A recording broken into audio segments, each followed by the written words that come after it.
Shalom, perkenalkan nama saya Leonardus Melia Priyono, NIM 2021520053. Baik, kali ini saya akan mempresentasikan perencanaan angkutan umum.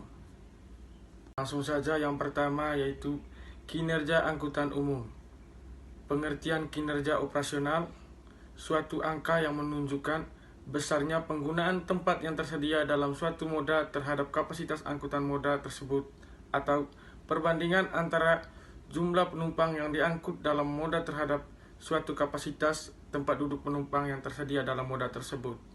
Standar 70% dengan rumus F sama dengan M per S kali 100%, di mana F merupakan faktor muat, M sama dengan jumlah penumpang, dan S adalah total kapasitas angkut. Berikutnya yaitu prinsip dasar angkutan umum dan massal. 1. Angkutan umum diselenggarakan oleh pemerintah sebagai stakeholder dengan tujuan utama untuk memenuhi kebutuhan pergerakan masyarakat dengan tetap berpegang pada asas kelancaran arus lalu lintas secara keseluruhan. Yang kedua, angkutan umum bukanlah alat bagi pemerintah untuk memperoleh pendapatan daerah, bahkan pada rute-rute tertentu kalau memang belum menguntungkan perlu disubsidi. Yang ketiga, angkutan umum bukan merupakan lahan bisnis dan sarana mengatasi problem tenaga kerja. Yang keempat, pemerintah sebagai fasilitator merupakan pihak yang paling berwenang menentukan kebijakan sekaligus paling bertanggung jawab terhadap keberadaan angkutan umum bagi pergerakan masyarakat. Waktu tunggu yang dibutuhkan bagi penumpang atau pengguna jasa untuk menaiki kendaraan atau angkutan kota yang akan melakukan perjalanan. Waktu tunggu untuk kendaraan umum maksimal 20 menit untuk semua moda transportasi termasuk angkutan kota. Keberangkatan untuk frekuensi rendah, misal KA jarak jauh, pesawat, bus jarak jauh, penumpang dapat merencanakan perjalanannya. Tidak teratur, tidak ada pengawasan sehingga berpengaruh pada frekuensi. Yang berikutnya, teratur atau diawasi, yaitu ada pengawas yang dapat menyesuaikan waktu pemberangkatan pada setiap rute untuk mengimbangi perubahan-perubahan permintaan penumpang sepanjang hari. Permintaan penumpang berupa kekosongan dalam pelayanan karena sebab tertentu. Berdasarkan panggilan, yaitu dilakukan atas permintaan penumpang, baik jika kendaraan tersedia sesuai permintaan. Survei kecepatan. Cara ini dilakukan dengan kendaraan contoh yang dikendarai pada arus lalu lintas dengan mengikuti salah satu dari kondisi operasi sebagai berikut. Pengemudi berusaha membuat kendaraan contoh mengambang pada arus kendaraan dalam artian mengusahakan agar jumlah kendaraan yang disiap kendaraan contoh sama dengan kendaraan yang menyiap kendaraan contoh. Pengemudi mengatur kecepatan sesuai dengan perkiraan kecepatan arus kendaraan. Contoh melaju sesuai dengan kecepatan batas kecuali terlambat oleh kondisi lalu lintas yang disurvei. Pada cara ini dapat diperoleh kecepatan perjalanan, total dan kecepatan pergerakan serta lokasi hambatan dan lamanya hambatan di sepanjang rute. Perencanaan angkutan umum. Terminal. Definisi terminal. Yang pertama, terminal adalah merupakan tempat awal dan akhir operasi transportasi atau trayek. Yang kedua, terminal adalah tempat pergantian moda atau rute, interchange. Yang berikut, fungsi terminal. Tempat muat barang dan penumpang dari ke atas kendaraan. Yang kedua, tampung penumpang dari tiba hingga berangkat. Barang packing simpan.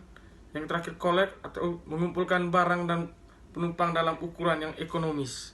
Adapun lokasi terminal penumpang. Yang pertama, lokasi terminal ditetapkan dengan memperlihatkan yang pertama, rencana umum tata ruang, yaitu demi daya guna dan hasil guna pelayanan terminal terhadap elemen-elemen perkotaan. Yang berikutnya, kepadatan lalu lintas dan kapasitas jalan di sekitar terminal, yaitu aksesibilitas dan kelancaran sirkulasi lalu di dalam dan sekitar terminal. Yang ketiga, keterpaduan moda angkutan, baik antar moda maupun antar moda. Kemudian kenyamanan, keamanan, dan keandalan pelayanan pergantian moda.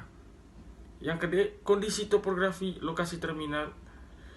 Yang ketiga, kelestarian lingkungan. Yang berikutnya, fungsi pelayanan terminal. Yang pertama, terminal utama melayani angkutan utama, angkutan pengumpul atau penyebar antar pusat kegiatan nasional dari pusat kegiatan wilayah ke pusat kegiatan nasional, serta perpindahan antar moda khususnya moda angkutan laut dan udara. Terminal utama dapat dilengkapi dengan fungsi sekunder, yakni pelayanan angkutan setempat atau lokal sebagai mata rantai akhir sistem perangkutan. Terminal pengumpan, yaitu melayani angkutan pengumpul atau penyebar antar pusat kegiatan wilayah dari pusat kegiatan lokal ke pusat kegiatan wilayah. Terminal pengumpan dapat dilengkapi dengan pelayanan angkutan setempat. Yang berikut, terminal lokal melayani penyebaran antar pusat kegiatan lokal. Yang berikutnya adalah perencanaan angkutan umum. Angkutan umum massal atau mass transit adalah layanan jasa angkutan yang memiliki trayek dan jadwal tetap. Contohnya adalah bus dan kereta api. Jenis angkutan ini bukan melayani permintaan melainkan menyediakan layanan tetap, baik jadwal, tarif maupun lintasannya. Yang berikut adalah peranan utama AU adalah melayani kepentingan mobilitas masyarakat dalam melakukan kegiatannya, baik kegiatan sehari-hari yang berjarak pendek atau menengah berupa angkutan perkotaan atau perdesaan dan angkutan antar kota dalam provinsi maupun kegiatan sewaktu-waktu antar provinsi. Yang berikut, aspek lain pelayanan AU adalah perannya dalam mengendalikan lalu lintas, penghematan energi, dan pengembangan wilayah. Angkutan antar kota adalah angkutan yang menghubungkan suatu kota dengan kota lainnya, baik berada dalam suatu wilayah administrasi provinsi, antar kota dalam provinsi, maupun yang berada di provinsi lain, atau antar kota antar provinsi, yang berarti angkutan antar daerah. Sistem AKAP dan AKDP dapat mengandung arti angkutan umum antar kota dalam suatu wilayah administrasi provinsi dan angkutan daerah kota raya metropolitan, atau angkutan perkotaan yang tidak sama dengan angkutan kota.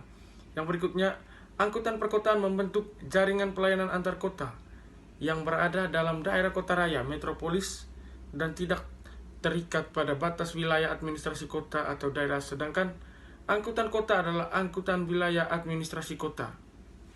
Angkutan pedesaan.